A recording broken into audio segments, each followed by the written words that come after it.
Hey everyone, welcome back to the podcast. Oh, I'm excited for you guys to meet my guest today because she's become a friend. I love her. I love her book that I just finished reading. Her name is Palmer Kippola. She is an author, speaker, and functional medicine certified health coach who specializes in helping people reverse and prevent autoimmune conditions. She developed a framework called F.I.G.H.T.S to help others beat autoimmune conditions based on her 26-year battle to overcome multiple sclerosis. And wait till you guys hear her story. Her book is Beat Autoimmune, the 6 keys to reverse your condition, reclaim your health, with a foreword by Mark Hyman, MD. In it, she shares the science, stories, and strategies to help people heal and thrive. Today, she provides functional medicine consulting and coaching for people all over the U.S. who seek healing from an autoimmune condition by addressing their root causes head on with functional lab testing and comprehensive mind-body strategies. She also serves a growing community of people in a guided online membership program called Beat Autoimmune Academy. So welcome, my friend Palmer. Thanks for being here. It is such a pleasure and honor to be with you, Karen. You just make me smile. I'm so happy to be here. I know. And I love, if you guys are listening to the podcast, go check out the video because you can see her wall of books behind her, which I just automatically loved her because I can pick, like, if I could show you my wall of books that's beside me, it's almost all the same books. That's so funny. And I love your log cabin. I love your background. I know. I just talked to somebody recently that had like the fake log cabin mural behind him. And I'm like, well, I wonder how many people think that this is fake. That's one of those sheets that's up. This is for Totally. real, my log cabin. So Palmer, I love your story. I love your book. I think it's just so personable because even I don't have an autoimmune condition. I always feel like I've struggled with autoimmune tendencies, like with inflammation and endometriosis, which they say is on the autoimmune spectrum. But just reading this and your story of overcoming it was just, it's phenomenal. So let's hear the story because that's a huge part of helping others, is hearing where you come from. Well, I will be brief about it. And that's because it is actually a 26-year journey that I will annotate for you. But we have to start at the beginning. So I need to take you back in time a little bit because I was 19 years old. And by all accounts, I was a happy, healthy, well-adjusted young woman. I was off at college. In fact, I had just come back home after my freshman year and I had a summer job. I was working as a hostess for lunch. And one morning I woke up just like every day, only this day, the soles of my feet were all tingling, like that feeling that you get when you've slept on a limb too long and it gets all tingly, that really creepy sensation. Only this morning, the blood did not flow back to my feet, but I thought it'll just go away. So I went off to my job. And over the course of the morning, that creepy tingling just kept creeping up my leg like a vine. And by the time it reached my knees, I knew something was wrong. So I called my mom and dad, and they called the family doctor, who called, who said, get her over to the neurologist at UCLA today. So that's in fact what we did. And that afternoon, by the time we got to the neurologist's office, that tingling had crept all the way under my chin. Like my entire body had that really creepy sensation. And this neurologist had me do a really cursory exam. It was one of those walk across the room, heel, toe, touch the fingers to the nose. And literally, Karen, within 5 or 6 minutes, she said, I am 99% certain that you have MS. And if I'm right, there's nothing you can do except take medication. But let's just wait and see. Wow. So we were just like completely floored and terrified. We had never heard of MS. I mean, now this is going back, some 30 years. And we just didn't hear. People didn't talk about having autoimmune conditions. They were really rare. So we left her office with very little information, very little hope. We went home, and that night, my mom crawled in bed with me and she's holding me and crying. And by this time, all of the parts of my body that had been tingling from the neck down went completely numb. So I couldn't I could not feel her holding me at all, Karen. It was absolutely terrifying. And I would stay completely numb for 6 weeks. So that was my Oh introduction my, to MS. is that normal, Palmer? Like for MS to come on that fast like that?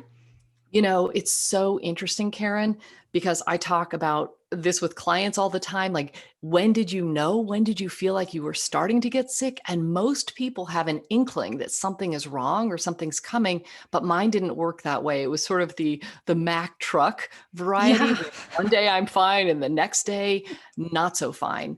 But as I later Wow. learned, I mean, we have this capacity, kind of what I call a toxin bucket inside of us, that we can each hold a certain variety of toxins in this bucket, and it has holes at the bottom, right? So metaphorically, things are supposed to come out the bottom. But when our buckets get filled and those inflammatory elements get to the top and they overflow, that's the moment where we start to feel symptoms. And that's the moment when things go tilt. So my tilt was a full on, full body, completely numb from the neck down for 6 weeks. Kind of, I was going to call it an adventure, but Yeah. that's what it was. Yeah. That was like a nightmare, not an adventure. That was a Not an nightmare. adventure, a nightmare, a nightmare. But I do have to say that I can't leave you hanging here, because I could walk. It wasn't that I didn't have muscle strength. It's just that I didn't know where my limbs were in space. So my dad would help me into the living room where I lay on the couch, and that's where I installed myself during the day for those 6 weeks. And I am so grateful because my parents were absolute rocks. And my dad was highly motivational. He was like, honey, you can beat this thing, which is ultimately why I called it Beat Autoimmune. And my mom was super supportive and empathetic. And I had friends that came by and brought gifts like books and cookies. And what do 19-year-old friends bring you? But this one family friend came over, and she gave me a gift that I didn't recognize was a gift until maybe Yeah. 20, 30 years later, because she asked me, Palmer, why do you think you got the MS? Like, what do you mean? Why do I think I got the MS? Are you accusing me of bringing Mhm. this on? Wait a minute. So I just lay on the couch, Karen, and I just pondered and chewed on that question because it wouldn't let me go. Right. And really briefly, if I can tell you, Hmm. I had this flash of insight that I have to take you back a little bit farther in time, because I had been adopted as a baby by very loving parents. But my dad had been a fighter pilot whose way was invariably the right way. And my earliest memory literally is of my dad yelling at my mom, who's locked herself in her bedroom and she's crying, and he's calling her names. And I am like 3 or 4 years old, and I've got my little dukes up, like, you call my mom names and I'll sock your lights out, or whatever a 3-year-old would yell back at her dad. And I had become hypervigilant. I had become this little child warrior. And in that moment, lying on the couch at age 19, I viewed, and I have no idea, this was seriously just intuition, that my immune system was a proxy for this hypervigilance, that if it didn't have a real battle to wage, that it would start attacking myself. And so that was my initial hypothesis, that chronic stress was the answer to that question that our friend had asked, why I got the MS. That was, Oh my. in And fact, so at 19, you have this like, I think these are like messages either you can believe from God, the universe, but totally. yeah, when these things happen, when it's downloaded, I always call it downloading, where something just suddenly downloads into your brain and you're like, where did that just come from? Like, you couldn't make it up. You're not sitting there imagining No. those things. It just suddenly pops up. You have this vision of you, fists up, ready to fight. And you get this, oh, this is when it started. Yeah. So to answer your question Yeah. then, right, when did it really start? We have to go back, right, to the earliest times that we can remember in our history, because what we know about childhood trauma doesn't stay in childhood. It's profoundly linked to autoimmunity even decades later. So we now have the studies that show this connection, and it's super, super powerful. Yeah, huge part of it. I remember watching, I interviewed her. You should interview her too. Irene Lyon. Have you heard of her? Ah, I have the Yeah, trauma. she does Trauma. Mm, somatic healing. And so I mhm. remember seeing her YouTube video talking about when trauma happens, and not necessarily some great big huge trauma like going off to war and fighting war, but it could just simply be as a child that you feel really unsafe in your surroundings. And this could be ongoing where you're not feeling safe, and she says you get stuck in a fight or flight response and that you don't ever come out of. And she says, and That's then what right. happens is this trickle down effect of it can affect your immune system. It can show up so differently for each person, but it might be that you develop an autoimmune condition, a back pain, heart disease, whatever it is, but that it stems from that original trauma of being stuck in a fight or flight response. I think it's Absolutely. so interesting, but I know you're into that stuff too. Oh, it's so powerful. And I would even go further to say that, you can eat the best diet, you can take your supplements, you can Yes. exercise, right? Get good sleep. But if you're not willing to dig into that buried emotional trauma, even if it's the little T's, not the massive big T's, which are much more rare, right? Like being in a fire or a big accident or something like that. I think there are far more of us that have kind of just a whole lot, or maybe a chronic load of the small T's that keep us always on. And that really needs to be addressed for full healing to Yeah, happen. 100%. I always say that there's going to be amazing supplements, dietary, all of those things medication that can help with what you're faced with. But there's always 100% an emotional component to it, to whatever it is you're facing.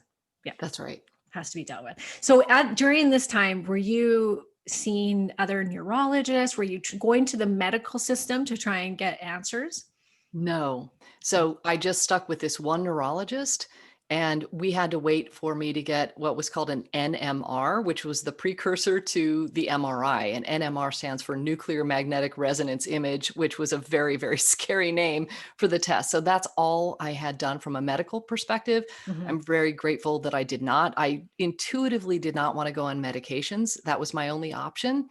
And so I was left to my own devices. So I just lay there doing my visualizations on the couch. And I am just enormously fortunate, Karen, that at the end of those 6 weeks, the numbness retreated enough for me to go back to school. Because we thought, I'm planning for my life in a wheelchair. I'm going to have to live with my parents and the worst case scenario planning, right? But it turned out that I had relapsing remitting MS, meaning the symptoms come and go. So I was well enough to go back to school, and off I went on a 26-year journey of relapsing remitting MS. And over that time, I did see 6 neurologists who each repeated the refrain that got very tired, that there's nothing you can do except take medication.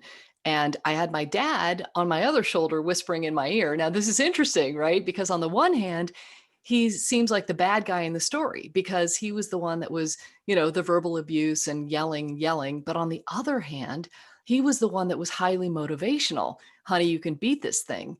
So I had my dad whispering in my ear, you can beat this thing. And I just needed to figure it out. And that's how I ended up just beginning to do experiments over the course of all of those years and obviously because I thought that chronic stress was the big root cause, I started with relaxation as my first experiment and started doing yoga in the late 80s and meditating in the early 90s. And I noticed really clear cause and effect that when I got stressed, like at work or at school, exams, whatever it was, almost immediately I would have an exacerbation or new symptoms.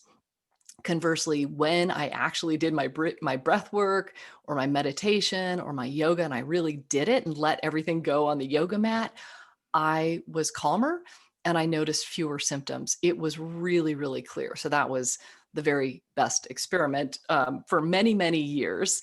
Yeah. And I did a lot of other things, but I'll just shortcut it to say I didn't find my big aha, my what I call my eureka experiment until 2010. Because remember, at the time I was diagnosed, there was no internet. There was nobody who had written books about this. There was no pathway shower. I just had to just listen to my intuition and do what I thought made sense. So I tried a bunch of different diets, vegetarian, vegan. I've heard you talk about this. And, for a time, some of these things work well, but ultimately it was not good for my gut. And my MS symptoms got worse when I added healthy whole grains and started going down that path. So by 2010, I decided, you know what? I think it'd be a good idea to work with a nutritionist because maybe something I'm eating is leading to some gut symptoms. And I found a functional medicine nutritionist. And so she ran some tests, and lo and behold, it turns out that I had non celiac gluten sensitivity, meaning I was highly sensitive to gluten, but I didn't have celiac disease. Hmm. Yep, I And have that. do you have that Hmm. too? Yep. So you get this. It's almost more insidious because, you know, you think that only the people with celiac disease need to remove the gluten and really care about Yeah. this, Yeah. but not so.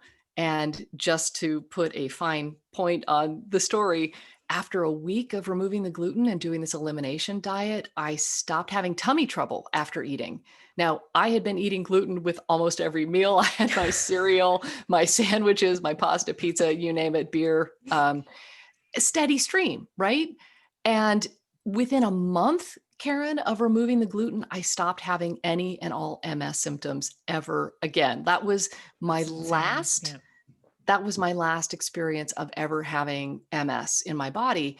And I'm very quick to add, I'm not saying that that's all you need to do is remove the gluten and you're done, because I wonder, had I not been doing all of the stress reduction and dealing with the emotional trauma, which I'd been working on for a few decades, if I hadn't done that, would I have had the same response? So anyway, that was my big eureka experiment. Yeah. Now let's go back to the stress part, because I think that that's huge. The gluten part is too, and we're going to get to the gut, but a lot of people don't see the impact of stress reduction exercises a lot of the time. Like they'll Yes. meditate and they feel a little bit better, but they don't think it's making that much of a difference. But I really think that it is. It's just a lot of it you can't see, and a lot of it's accumulative, right? So when you say that, that when you got stressed out, symptoms would start to flare up. Why is that? Like, what mechanisms are at work here that this would inflame the MS? Hmm. That's such a good question. Um, I mean, when you're stuck in that chronic fight flight mode, when you start to initiate those levels of cortisol and it's just running the show, it has a profound effect on every other hormone in your body and on your immune system. So I believe I was probably addicted to cortisol, Karen, Yeah. because I had been in that stressed out state for so long, I thought it was normal, Mhm. right? Yeah, I've been there. Mhm. And that's awful. I think what's so empowering though is if you're able to see a clear cause and effect with stress, that's such a gift because not everybody gets that kind of clear this is happening. But just to illustrate this, I was speaking with a client yesterday and she was having terrible migraines. I mean, really bad migraines. And she had been under a lot of stress with some autoimmune issues. She was selling her house. A family member was suing her. I mean, COVID, the whole thing was of mounting stressors where she was experiencing these migraines every day, debilitating, not able to work kind of thing. And once she sold her home, the lawsuit ended. She's like, Palmer, the migraines just stopped. Wow. So, I don't know what each and every person has a different alarm system that's going to indicate something's out of balance. I think it's super important to listen because sometimes it's not so like clear as a bell. Sometimes it's much more subtle, but I've I've just found this to be super empowering to notice what's happening. Hmm. I remember hearing, I think I read, or I could just be making this up myself, this analogy of like an autoimmune condition being all these little fires are going on inside your body. And so stress can fan one of those flames, and the gut, eating gluten, can Yes. fan another flame. Like so you're going to kind of have to go around, and you talk about the toxic bucket, but you have to basically, you got to go around and mitigate all of these little flames and Yeah. stamp them out. And so one might be stress, one might be, so let's get to your, because you like you said, you did a lot of experimenting. Gluten was definitely one of them. Stress was one of them that you decided that, hey, this is huge. But you came up with this great little acronym, FIGHTS. So let's walk us through what that stands for and what each of them are. Yeah, absolutely. I appreciate that. And we'll definitely spend more time on stress. So I finally decided after I healed that I had that cognitive dissonance of like, how is this possible that I could heal when 6 neurologists said I couldn't? And after a time where I educated myself, I learned about the science that allows this to happen. I thought a book just has to come out. I had been coaching clients as a functional medicine certified health coach. So yeah, so you I, quit, you went to school not to become you weren't going to school to become a nutritionist or a coach or no. anything, right? So this Oh, brought you totally. into this realm, didn't it? I was in the corporate world. I Right. literally Okay. did sales and marketing for 20 some years. Um, so I was not in the health field at all. But when I reversed the MS, it was so striking to me that I actually quit my day job to study full time how that was even possible. So Yeah. that was the foundation. And then I learned the science of epigenetics, which shows that we control our health outcomes because it's the environment. And then I got trained as a functional medicine certified health coach. And then I thought, I got to write this book. So when I sat down to write the book, I thought I need a framework, something that's going to help people remember all of the root causes that they can control. So that are underlying autoimmunity after all of this research. And I put the jumbled the categories down on a piece of paper, and out came the word FIGHTS, which stands for food, infections, gut health, hormone balance, toxins, and stress. And I'm sad that it didn't spell the word peace, Yeah. but it kind of resonated more with my dad's attitude that I could beat the MS. So it resonated that I'm not a fighter in the sense that I think that we should, really be fighting what's going on. It's about restoring balance and harmony and everything. But FIGHTS is a powerful acronym because we really need to advocate for ourselves. So Yeah. that's what FIGHTS is. Okay. So walk us through each of these and just how you've come to realize that there's these huge pieces of the puzzle. Absolutely. So we start with food. Why do we start with food? Well, it's the highest leverage category in healing.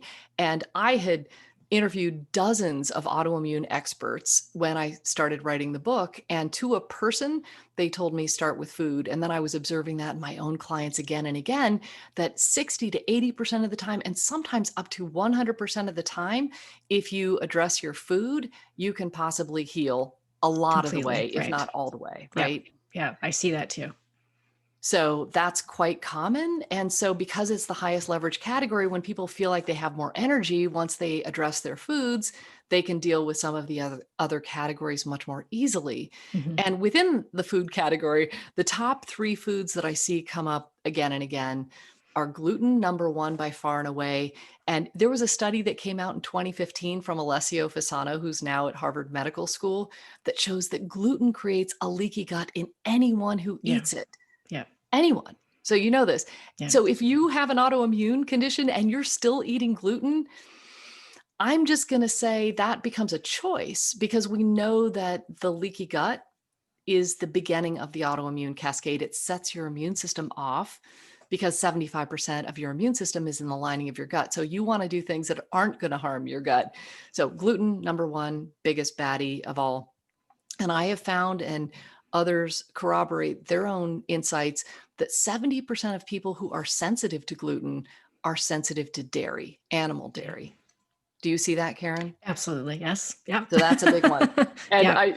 you know this stuff. And sugar is something that doesn't get talked about a lot, but it really should in the context of autoimmunity, because since the 70s, we have known from studies that sugar blocks your immune system from functioning for up to 5 hours after eating it. And it's not just the white table sugar, it's fructose.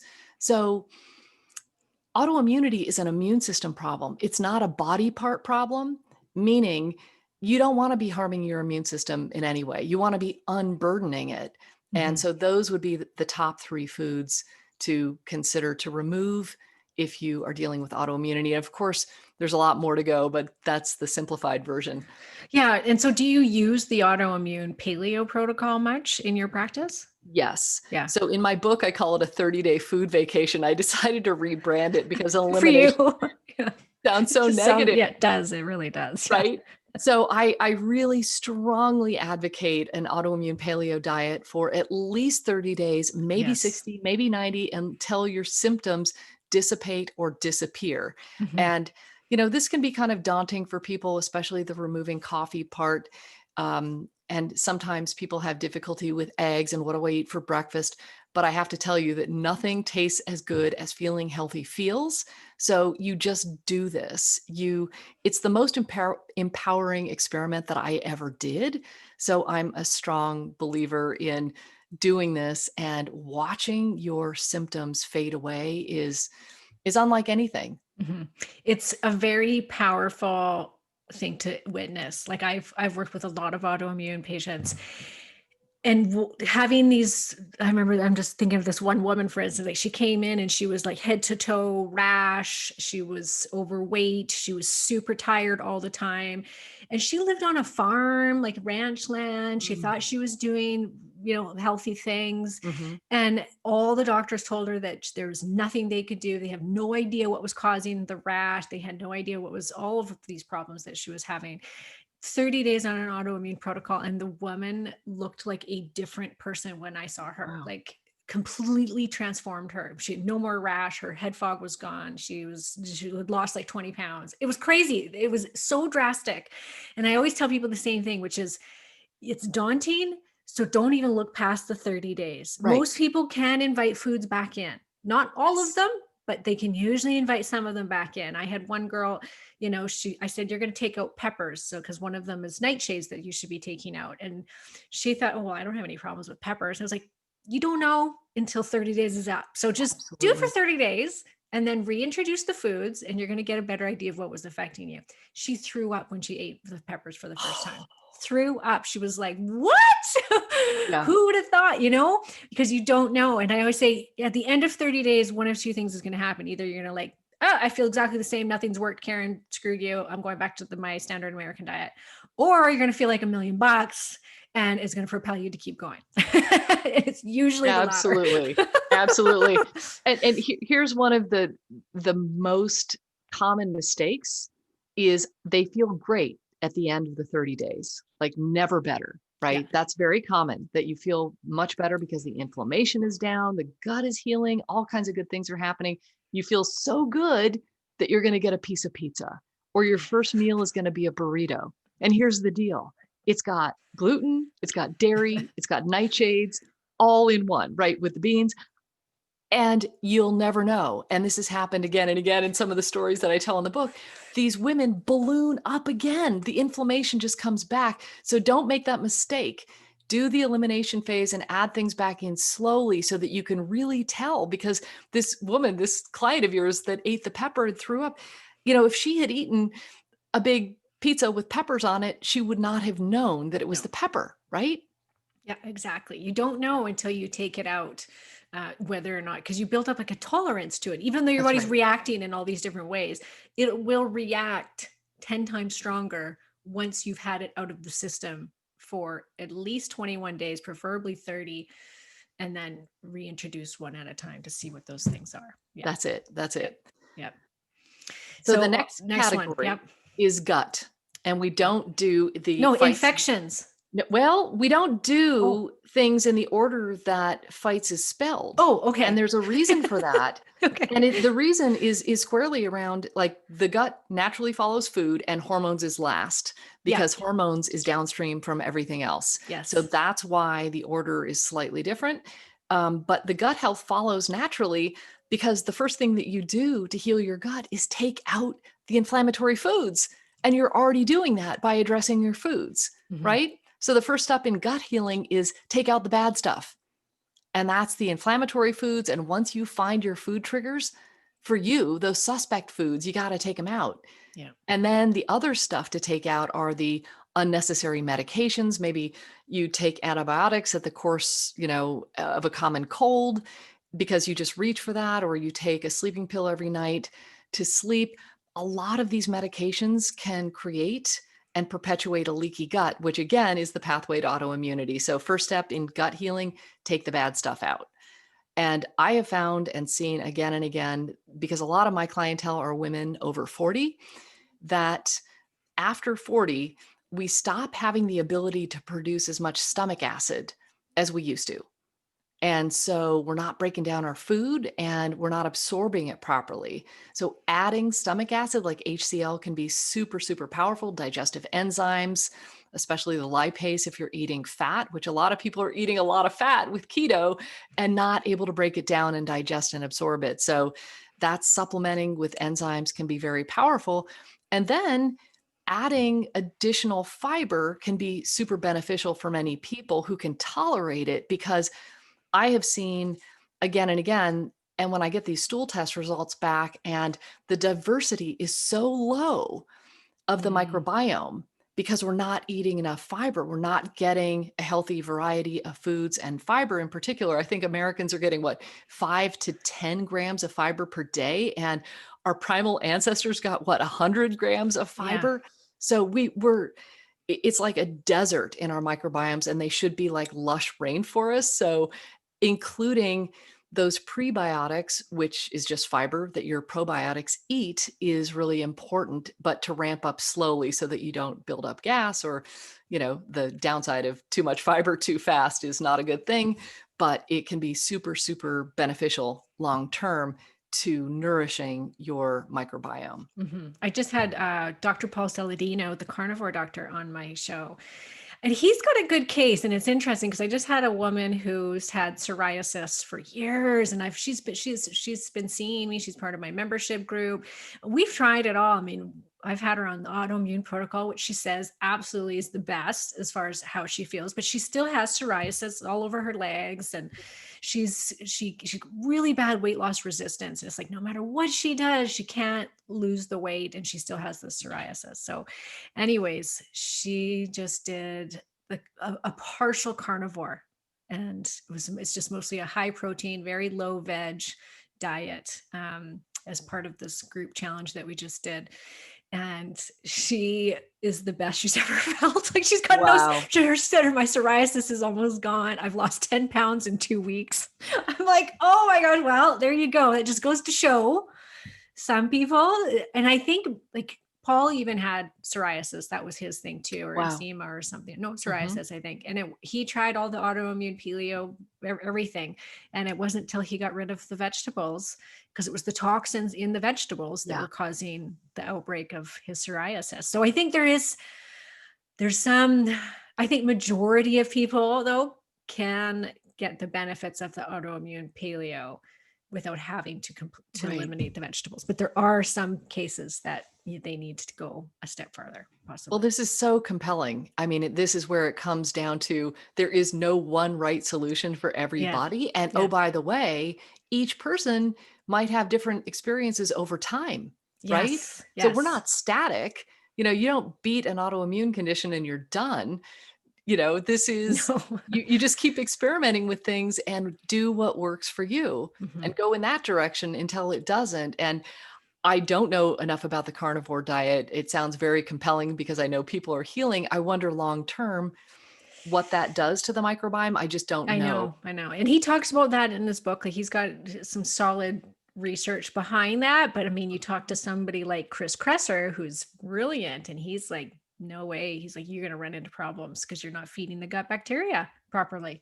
Yeah. So yeah, I think it's just good to always tell my listeners, you got to just keep open-minded. Everybody's going to need something different, and it's good to have some sort of a template to work with. And I think that the food elimination is a great place to start, period. Yeah. Much easier than going carnivore. Get tested I think. and experiment and keep trying, and don't ever give up, because this is really the point. It's you are your own best doctor. You are the CEO of your health and well-being. So, don't just take somebody's advice and run with it and think that's it. It's like, no, you have to try things. Yeah, exactly. Okay. So is infections next? Infections is next. Right. So the big idea with infections is it's a really interesting concept, because I think as a society, we have this and maybe it's changing a little bit, but we have this perception of if we have something bad inside us, like an infection, we need to kill it, right? Infection, Yeah. kill. Right. Yeah. When the reality is, I don't think we know enough about these bugs to know what's really bad and what's good and what's bad. It really comes down to more of the balance. And so when it comes to healing from infections or clearing infections, it's really about making yourself as inhospitable to these infections as possible by working on your own terrain, if you will. Yeah. And part of it is about unburdening your immune system to let it do its job. So when your immune system is burdened because you've got all those fires that you were talking about in your body, like inflammation is a really good thing until it becomes body wide, right? Right. Like I cut my thumb and I didn't have to do anything except put a Band-Aid on it to protect it for a little while, but I don't have to, do mantras over my thumb or, special healing incantations. My thumb is just going to heal because my immune system is doing its job. But when we have a lot of these infections like in our gut, or we have this overgrowth of candida, which I see a lot of the time, Yeah. or an increased number of, I wonder if you see this in Canada, people with mold and mycotoxins. Yeah. And Yeah. usually those go together, right? And then you've got Lyme on top of that. It just becomes this toxic soup of infections that your immune system is so distracted by fighting all of those fires that it has difficulty protecting you, Yeah. doing its own job, right? Yeah. Yeah. Exactly. Yeah, I like your like when I read that in your book, how you just need to maybe improve your immune system, and then all of these infections are going to go away, or for some people anyways. Like, and I think that that's a better approach to it, is to not maybe go in, kill improve your own system. I was listening to a guy talk about this actually yesterday on a podcast, because he tried to do heavy metal chelation and got so sick from it because he didn't have the pathway, he didn't have the immune system and the pathways built up to actually even heal from it. He had to just get those things up and going, and then his system got rid of the heavy metals on its own. Yeah, that's Yeah. beautiful. Yeah. And I mean, our systems are supposed to work that way. Our immune system is supposed to defend, protect, and escort bad guys out. And the antibodies that your immune system creates are actually missiles that are targeted for those antigens, the bad guys that are tagged by your immune system. So in an autoimmune situation, sometimes our body's own tissues resemble the infection at a cellular level. So when we have an excess growth of candida, for example, and it's in our gut, and candida can also create a leaky gut. And I also wanted to mention that stress can create a leaky gut. So I think we are a society chronically stressed. I would probably say that many people are also dealing with a leaky gut. Um, this is the pathway to autoimmunity.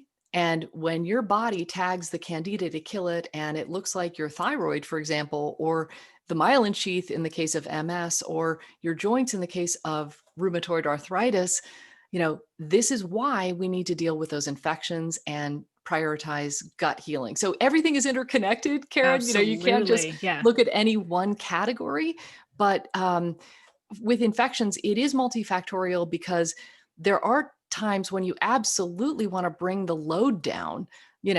Chronic Lyme is something that I live with. I don't have symptoms from it because my immune system is in balance, right? Mm. And I don't know if the holy grail is about getting rid of these infections. It's really about, do you have symptoms? Are you able to function highly? Are Interesting. So you? you have Lyme I disease? do. I Yeah. do. I didn't find that out until 2017. Wow. So I've gone my entire existence, and this ties back into the original story that I was going to college in Vermont. And I might have picked up a tick bite that I never knew about my freshman year because I was in the mountain club hiking all around the mountains. Mm. It's quite possible that I've had Lyme for a long time. Yeah. Yeah. Interesting. Yeah. So these infections, the bottom line is to make yourself as inhospitable as possible to them. Mhm. Work with a good practitioner to bring down your infectious load. I think it's super important to get the gut test that we've already talked about. That's a super important part of infection. But unburdening your immune system, I'll just give one more example. Um, there was one year, several years ago, that I was getting chronic colds. Like, this is not like me. I didn't know what was going on. And I think there was some stress that was probably creating this situation, right? Mhm. But I had gone to a biological dentist who said, "Hey, have you ever gotten a cone beam x-ray?" And I thought, what's that? Well, it turns out that I had had all four of my wisdom teeth removed years ago, like many of us do. And the areas had not healed completely properly. And I had cavitations in all four wisdom teeth areas. So I went What? and had cavitation surgery. But you weren't feeling anything Didn't there. feel anything. And this is what is so profoundly important, because you've just got to constantly be digging deeper and not being willing to settle for having 8 colds a year. Like, something is really going on. But I educated myself and got the data, and turned out on that cone beam x-ray that, yep, I was a candidate for cavitation surgery. Point being, after I had the surgery done properly by a very well-trained surgeon, they use ozone and platelet-rich plasma in the area so it Wow. heals well. I had had infections in those areas that I didn't even know of. So if you have any oral health challenges, if you have root canals, if you have wisdom teeth that you've had out, I there is have. possibly a silent infection that's brewing that you may not even know about. So I super strongly advocate just getting a cone beam x-ray to see whether or not this is something that could be going on for you. And after I had that surgery, 0 colds again, immune system back in perfect fighting shape. So Wow. it was distracted by dealing with those small fires that you're talking about. Beautifully said. If we can just continuously live our life to remove the inflammation and unburden the immune system, our immune system can do its job. Yes, I know. And that's the thing, is our bodies are so smart, and you give it the right tools, and that might just be change of diet or getting your cavitations fixed. Yes. And all of these little things can certainly help. Hey, wow, that's interesting. I'm going to go get that done now. I don't get sick very often, but Well, it could you be know, something. So everybody's, like I said, the alarm system, the mhm. symptoms that you get are simply messages from your body that something is out of balance. And Right. it could Yeah, yeah. show up as tingling. It could show up as migraines. It could show up, right, as brain fog. So all of those things mean that something is going on, that maybe there's a leaky gut involved, that maybe there's something that's burdening your immune system that you need to pay attention to. Yeah, absolutely. Okay, so hormone bound, no, Toxins. toxins next, Yes. which is kind So of what we're like, you're talking, mercury is one of them, right? we are right smack in the middle of the discussion already, Yeah, right? yeah. And they are thought of as the big driver of the autoimmune epidemic, is Mm, the load of toxins that we have in our environment. But here's what's really, really hopeful about toxins, is that there's so much that we can do to control the environmental exposure. It is thought, and this is from Dr. Joseph Pizzorno, who wrote the Toxin Solution. that's who I That's was listening to oh, is yesterday. that it's all I just connected, looked up Karen. his book today because I'm like, I I want to love get this it. guy on my podcast. And that's Yeah, great. Okay, he is great. awesome. Yeah, he was the one That's that got sick, that he was saying he was doing all this oh chelation and he didn't feel good. And he realized, okay, I need to, something's wrong here. Why is my body not taking to this very well? yeah. Yeah. How interesting. He's Mhm. the toxin man. Seriously. He reviewed the toxin chapter in my book. So I'm, I got to very have him respect, now for a sure. lot of respect there. He says that 70% of our toxic load is non-persistent, meaning that it's something that can clear out pretty quickly, and that it comes from food.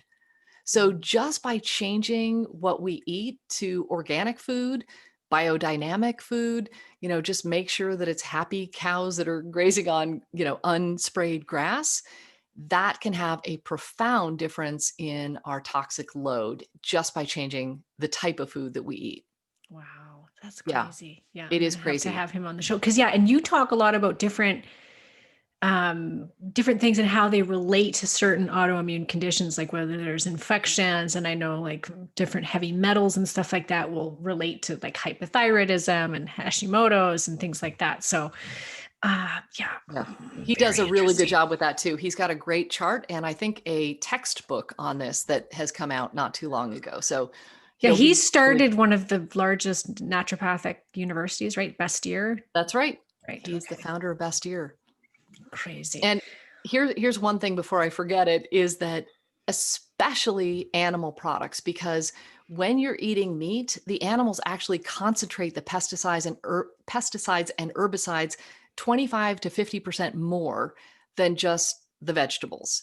Mhm. So what this means is prioritize if you are on a budget or whatever you need to do, make sure that your meat is 100% grass fed.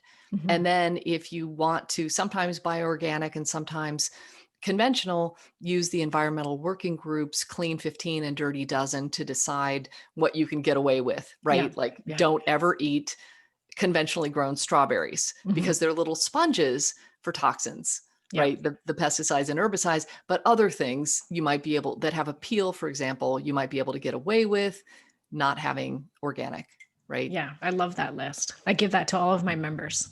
Just Yay. because you need to try and save money somewhere, right? Like, it's expensive to eat. It Even a is. paleo-based diet is much more expensive than I always go through the aisles of all the, canned foods, the boxes of pasta, and I'm like, 99 cents. I could feed my whole family with that box of I spaghetti know. right there. I'm I like, no know. wonder it's that we're so sick as North Americans. Like, look at how cheap the crappy food is that's going to be hurting us compared to going by yourself, three steaks for $50. That's Yeah.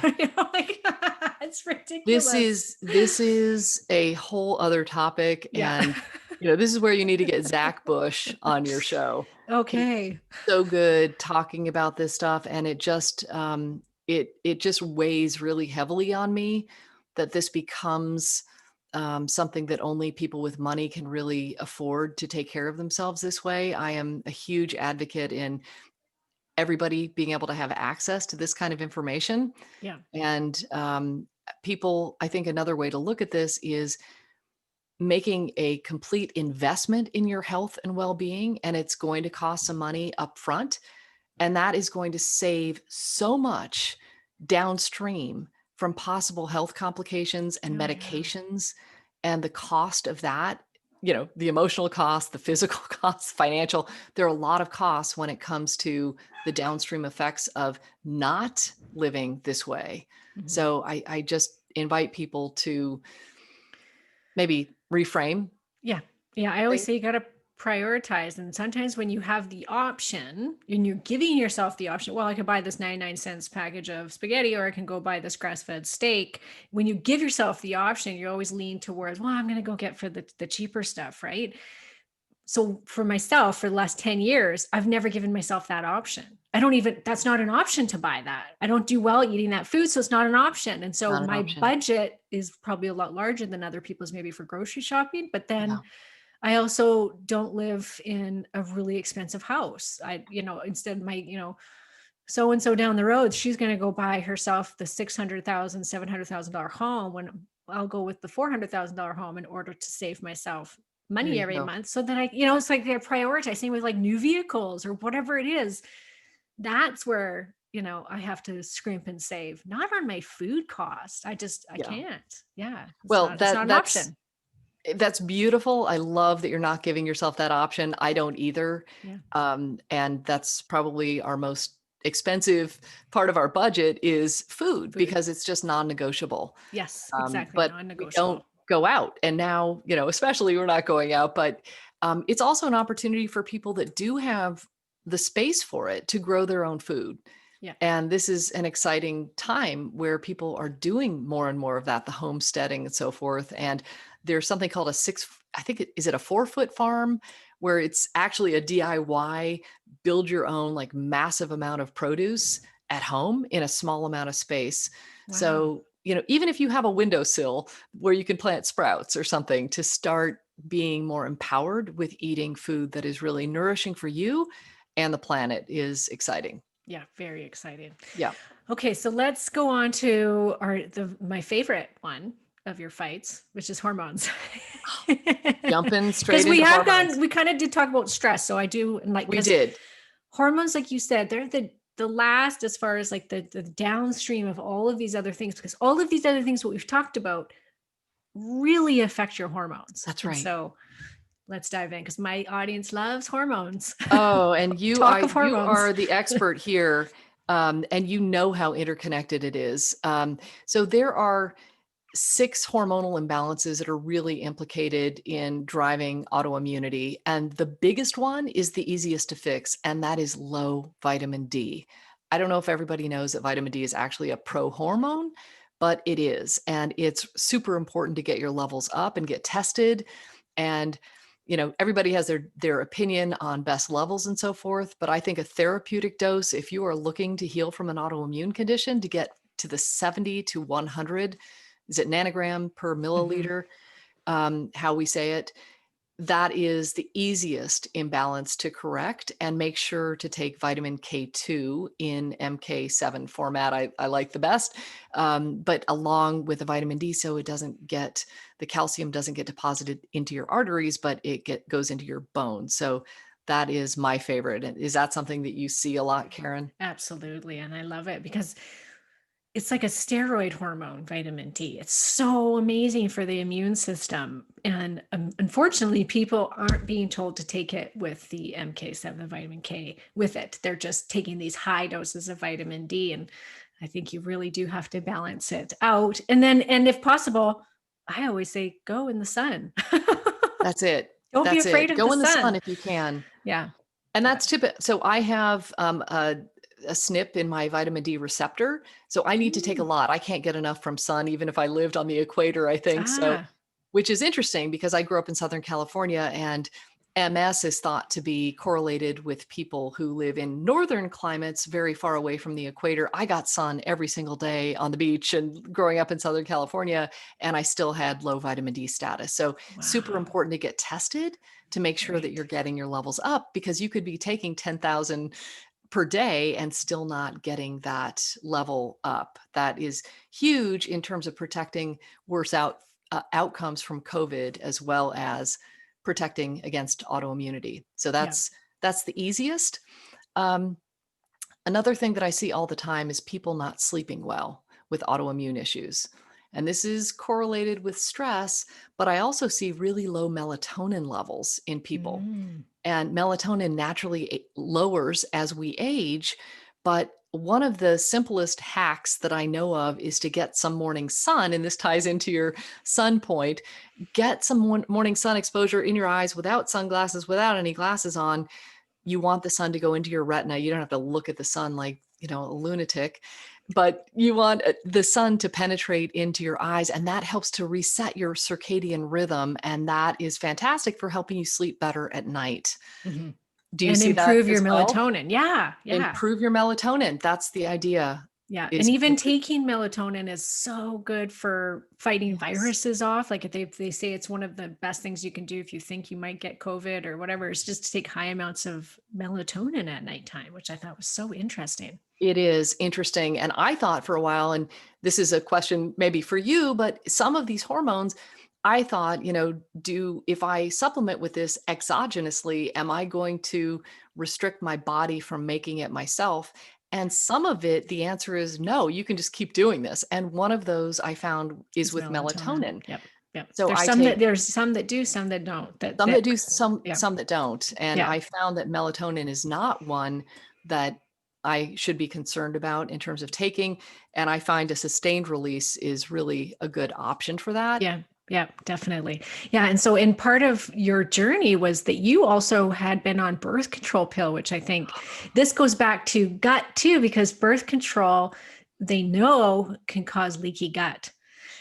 So you were on it for, I think you said, I think it said 15 years. Is that Oh, it correct? was longer Oh, than it was that, longer my than that. friend. Yeah. Okay. Yes. Yeah. Yeah. Yes, Now it looking was. back, how much was that I affecting think you? I think that I actually feel shame about this, and that's not something that I should Don't. look into a little bit. But no, this is such an important point. As women, we don't challenge our doctors. We just do what we're told, right? So I grew up like most people do in a conventional medical paradigm. And I used to get cramps so bad, I passed out once in the bathroom. And this all goes back to my diet and my stress levels, that I had no idea that this was all connected to why I had acne and why I had these highly irregular cycles. And so the gynecologist, in her very well-meaning way, said, you just need to go on the birth control pill and you can stay on until you want to get pregnant. And then over time, didn't want to get pregnant. My husband and I chose not to have kids. And she said, just stay on till menopause and we'll just take you off at, age 51. And this is the same It was so gynecologist, bad. Karen. Women are being told this on every day, all day right now. Oh, This just makes me cringe. And I'm so sorry. And I say in the book that I apologize to my younger self. And I share this with people because I don't want people making the same mistake I did. But we don't know any better until we know better. And then we do better once we know better, right? Yeah, But yeah. sometimes it can take years and years and years. And so, yes, that was part of the picture. I don't know how big of a part of the picture for the autoimmunity, but I have to tell you, you're absolutely right.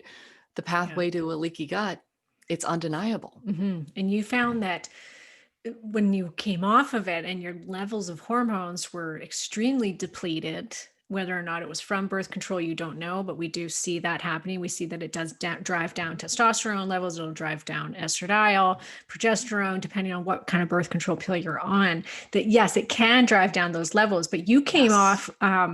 So how old were you when you came off birth control? I was in my 40s. In your 40s. And so you felt, though, that you were in perimenopause when you came off the birth control. And although you were doing all of your little checklists, you had all of these things, did it all managed, and you were still experiencing symptoms. So tell us what you did. So this was, I ended up having just miserable hot flashes, and my journey into menopause was not graceful. I mean, it really was like full on, like there is a train and it's coming for me. So I started as naturally as I possibly could with maca. Maca is a fantastic way that I found to eliminate the hot flashes. But I want to be really clear that the stress reduction, like if we don't address and tend to stress and build in those relaxation practices, all of the hormones in the world that you can slather on and take and so forth are really not going to do a whole bit of good. They're kind of the icing on the cake as opposed to the cake itself. If you get that, right? Yeah. Because cortisol, which is the stress hormone, actually blocks the receptors for your other hormones. So your body won't actually be able to get, even it doesn't matter how much you're taking or how much maca you're taking in. If you're stressed, your hormones are going to get blocked. And so it doesn't matter. It doesn't matter. It doesn't matter. And, what's naturally happening as we age is that our hormones are all getting depleted.